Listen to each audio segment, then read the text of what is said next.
अस्सलाम वालेकुम नाज़रीन, आप सियासत और पीके देख रहे हैं। सोहराब बरकत आपसे मुखातिब है। उम्मीद आप खैरियत से भी होंगे, खुश भी और महफूज भी होंगे। 25 नवंबर को एक वाकया रुनमा होता है तितली नोट सेक्टर आज़ाद कश्मीर में लाइन ऑफ कंट्रोल के बिल्कुल साथ। ये मेरे साथ मोहम्मद अरबाब साहब मौजूद हैं। इनका भांजा एक मासूम बच्चा 14 साल का जो तितर पकड़ने की कोशिश में उसने लाइन ऑफ कंट्रोल जो LOC है उसे क्रॉस कर कर एक मुतनाज़ा जगह पर गया जो कि अक़वाम मुत्तहिदा के कंट्रोल में है और भारतीय फोर्सेस ने उसे वहां से उठा लिया। आज 3 माह गुजर चुके हैं, उस बच्चे तक कोई काउंसलर एक्सेस नहीं दी गई, उस बच्चे का कोई अपनी फैमिली से राब्ता नहीं करवाया गया और उस बच्चे के हवाले से कोई इत्तलात अभी पाकिस्तान में मौजूद नहीं है। इंडिया के अंदर 12 इस हवाले से तकरीबन 1000 से ज्यादा पटिशन साइन हो गई हैं और दरखास्त की जा रही है, इंडिया में भी रैलीज हो रही है कि उस बच्चे को काउंसलर एक्सेस दी जाए। ये सारा मौजरा क्या है, ये सारा वाकया किस तरह से रोनमा हुआ, उस पर बात करने के लिए अब्दुल समद नामी इस बच्चे के मामू मोहम्मद अरबाब हमारे साथ मौजूद हैं। अस्सलाम वालेकुम सर। वालेकुम सर बहुत शुक्रिया, आप तशरीफ लाए, खास तौर पर इस्लामाबाद आप इस बच्चे के हवाले से मौजूद हैं। मुझे ये चीज़ बताएं कि ये सारा वाकया हुआ कैसे और जहां पर आपका घर है लाइन ऑफ कंट्रोल उससे कितनी दूर है?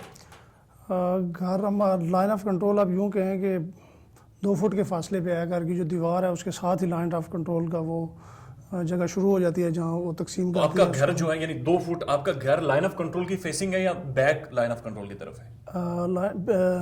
यूँ फेस ही है उस तरफ है। फेस लाइन ऑफ कंट्रोल की तरफ। जी जी। तो ये कैसे, ये 25 तारीख को वाकया अब्दुल समद क्या कर रहा था? अब्दुल समद असल में इसने रखे हुए थे, ये परिंदों का बहुत शौकीन है, कबूतर, तीतर, बटेर, इन चीज़ों का बहुत शौक है इसको। तो इसने अपना कबूतर भी उड़ाए और साथ वो जो बेल्ट है उसमें तीतर और बटेर इस तरह की चीज़ें बहुत ज़्यादा हैं। तो ये कहीं कबूतरों के पीछे गया या उन तीतरों के पीछे गया।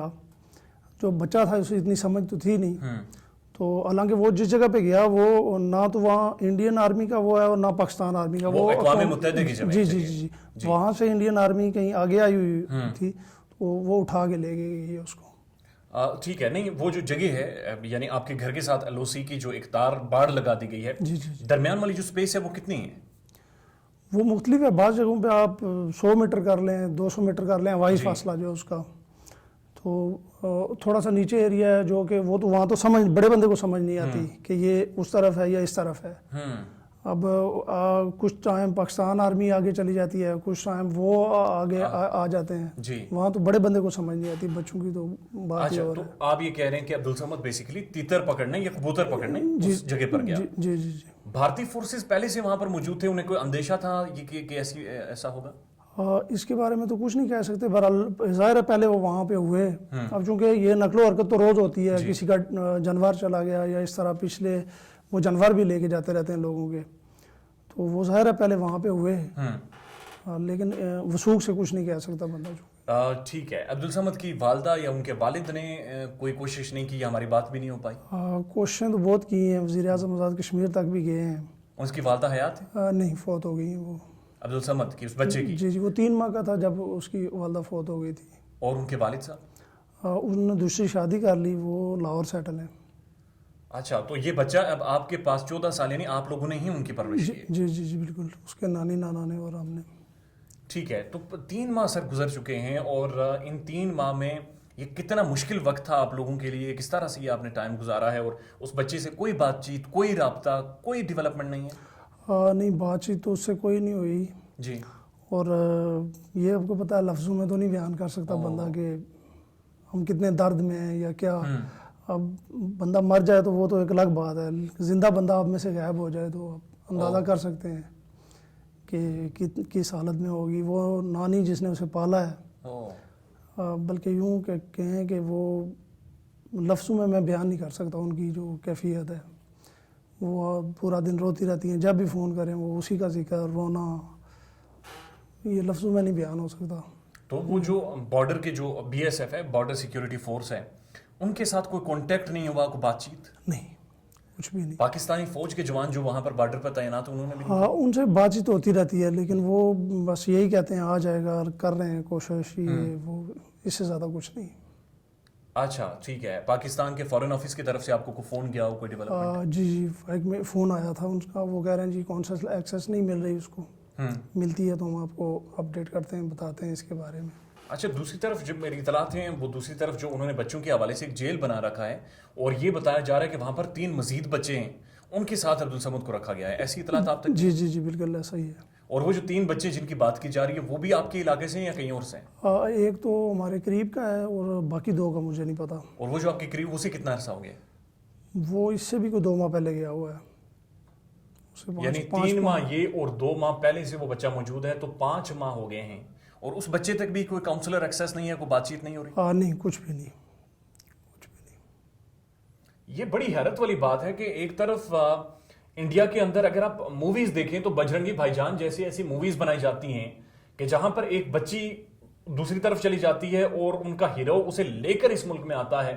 लेकिन दूसरी तरफ इस रियासत का रवैया देखिए कि 5 माह से, और अब्दुल समद ये 14 साल का मासूम बच्चा है, ये कोई दहशतगर्द नहीं है, और ये एक बड़े मुतवासत घराने से इनका ताल्लुक है।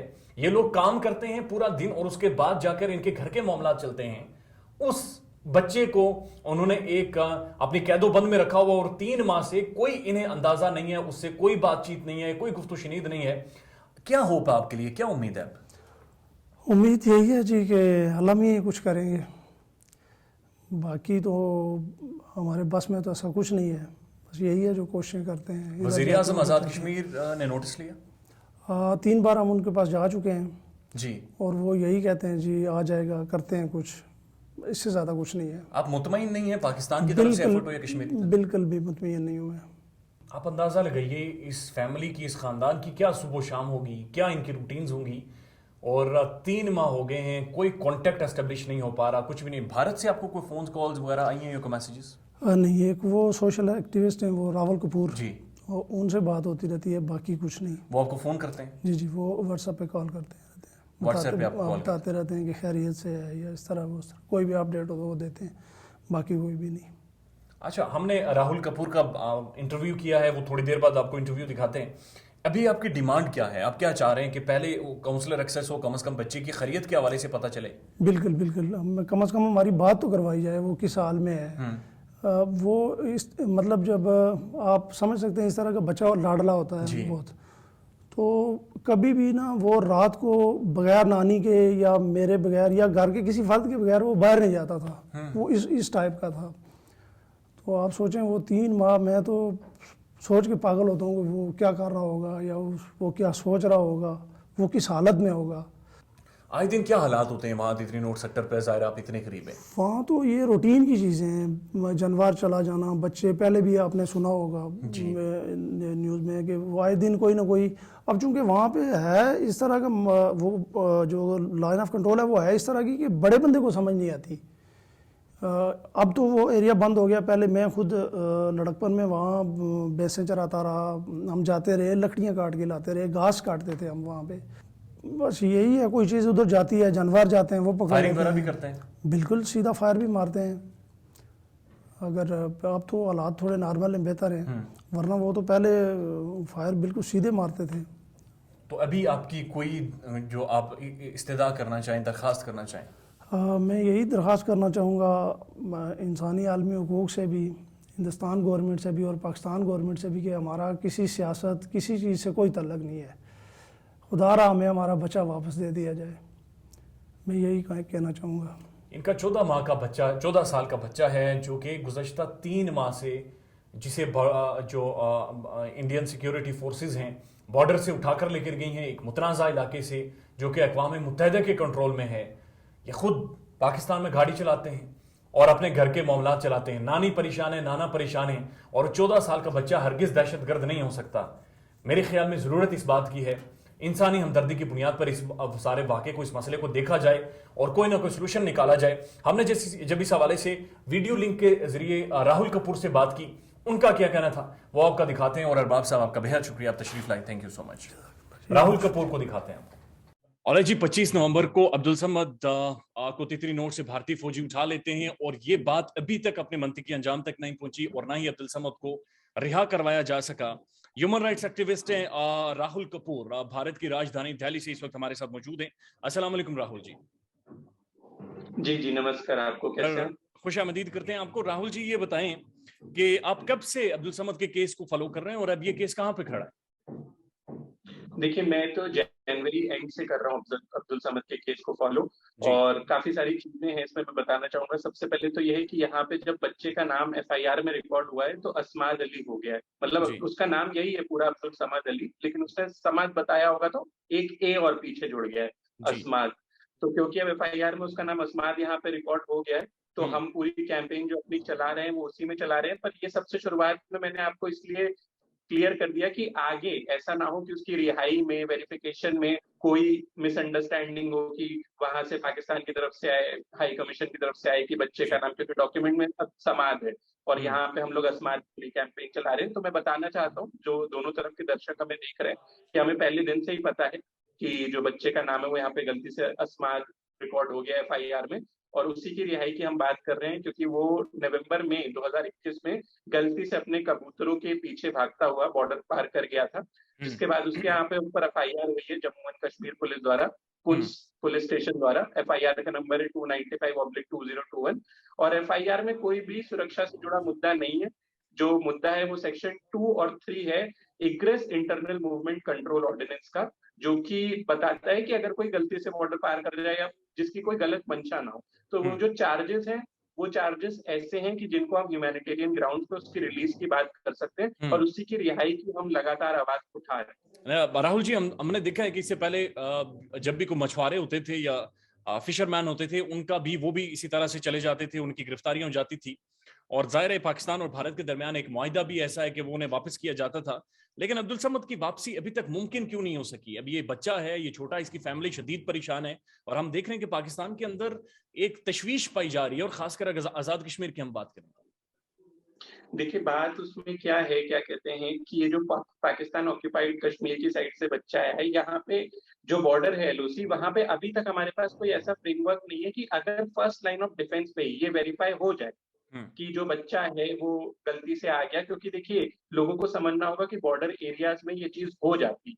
इससे पहले भी 2020-21 में 2 लड़कियां गलती से इस तरफ आ गई थी, उनको फिर भारत ने वापस भेजा, लेकिन भेजने में काफी समय गुजर गया। उसी ऑब्जर्वेशन होम में 3 पाकिस्तानी बच्चे और हैं, ओ, जो कि वहीं बॉर्डर के पास में रहते हैं, और हम्म, गलती से वो बॉर्डर क्रॉस कर गए। तो पाकिस्तान हाई कमीशन से मैंने उनकी डिटेल्स मांगी है कि हम कोशिश करेंगे कि अस्मात के साथ साथ हम्म, उनको भी रिहा कराया जाए, इन 4 बच्चों को भी। तो गलती से कई बार ऐसा हो जाता है कि ये बच्चे इस तरफ आ हम्म, जाते हैं, और क्योंकि हमारे पास ये फर्स्ट लाइन ऑफ फ्रेमवर्क नहीं है कि उनको हम्म, उसी समय या उसी दिन भेज दिया जाए, हम उनको वापस नहीं भेज पाए। लेकिन किसी भी बच्चे को इस तरीके सफर नहीं करना चाहिए, क्योंकि देखिए वहां पर पता चला, अच्छा, अस्मात का जो घर है वो मुश्किल से 30 कदम दूर होगा हम्म। एलओसी से। मुश्किल से सोचिए आप 30 कदम जी, दूर। तीतरी अब नोट ऐसे सर, में वो कितना बॉर्डर समय उसी लगे? के साथ बिल्कुल लगता है, और बिल्कुल बहुत सारे बिल्कुल, हालात जब बॉर्डर खराब होते बिल्कुल हैं तो बड़ा लगता है। नुकसान होता है वहां पर लोगों को। हाँ, बिल्कुल बॉर्डर बिल्कुल लगता है। आप सोचिए कितना मुश्किल होगा कि अगर बच्चा बॉल ही खेल रहा हो, बॉल ही जी, चली जाए, बच्चा तो बच्चा होता है, पीछे हम्म, भागता आ जाएगा। तो अभी क्या कहते हैं, आप समझिए कि 3 महीने गुजर गए, जो कि बहुत ज़्यादा समय होता है, मेरा मानना है। और जब तक जनवरी एंड में, जब तक मेरे उसमें नहीं आया था केस मेरे संज्ञान में, तब तक तो कुछ हो भी नहीं रहा था। लेकिन अब जब मेरे संज्ञान में आया, उसके बाद हमने सबसे पहले तो change.org में पिटीशन स्टार्ट करी।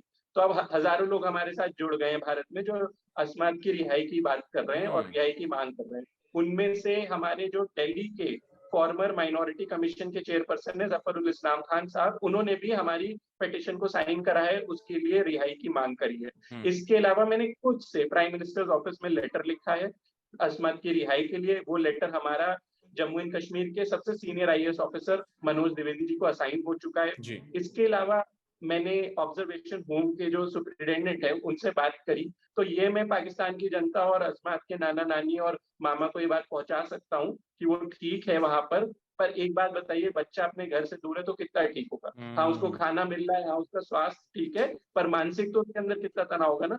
तो वो बच्चा वहां पे, मतलब उसकी जो लोकल लैंग्वेज है डोगरी, वो डोगरी में बात करता है। तो उसी में उसने बताया कि मैं कबूतर के पीछे भागता हुआ आता हूँ, ये सब बताया उसने हम्म, ऑब्जर्वेशन होम के सुप्रिटेंडेंट को। उन्हीं को हम्म, बताया कि ठीक है, मेरी हेल्थ, उन्हीं से मुझे पता चला कि उसकी हेल्थ वगैरह सब ठीक है। जैसे ही मुझे पता चला, मैंने पाकिस्तान हाई कमीशन में क्या कहते हैं लेटर भी लिखा, जी, उनके सीनियर ऑफिसर से बात भी करी। एक हम्म, दिन के अंदर उन्होंने मुझे जवाब भी दिया कि वो इंडियन साइड से काउंसलर एक्सेस रिक्वेस्ट कर चुके हैं। हम्म, जमील अहमद खान नाम है उनका, पाकिस्तान हाई कमीशन में सीनियर ऑफिसर है। जी, और उसके बाद फिर मैंने Indian ministry of external affairs को लेटर ह्यूमैनिटेरियन ग्राउंड्स पे इमीडिएटली हमारा एम है कि इसको अगले 5 दिन के अंदर काउंसलर एक्सेस दी जाए। तो मैंने ऑलरेडी क्या कहते हैं उनको लेटर लिख दिया है और मैं अब उनसे टच में भी रहूंगा। जितनी जल्दी इसको काउंसलर एक्सेस मिलेगी, हमें पहली विक्ट्री मिलेगी कि हम बच्चे की बात जो है इसके नाना नानी वगैरह से फोन पे करा पाएंगे। होप सो कि बहुत जल्द कोई गुड न्यूज आए और पाकिस्तानी हाई कमीशन और भारतीय हाई कमीशन मिलकर इस मसले को सॉर्ट आउट करें और ये जो डिटेनीज हैं इनका तो सद्भाव हो ही हो, लेकिन आने वाले वक्त में कोई भी बच्चा अगर बॉर्डर क्रॉस कर जाता है, कोई भी गलती हो जाती है आम शहरी से भी, तो बराए मेहरबानी इसके ऊपर कोई मुआहिदा होना चाहिए, कोई कॉन्ट्रैक्ट होना चाहिए ताकि वो इस चीज का सद्भाव कर सकें। बहरहाल अगेन आपका बेहद शुक्रिया वक्त देने के लिए भी और इस सारी कैंपेन के लिए भी। अपना ख्याल रखिएगा सर। धन्यवाद। अल्लाह हाफिज, बाय।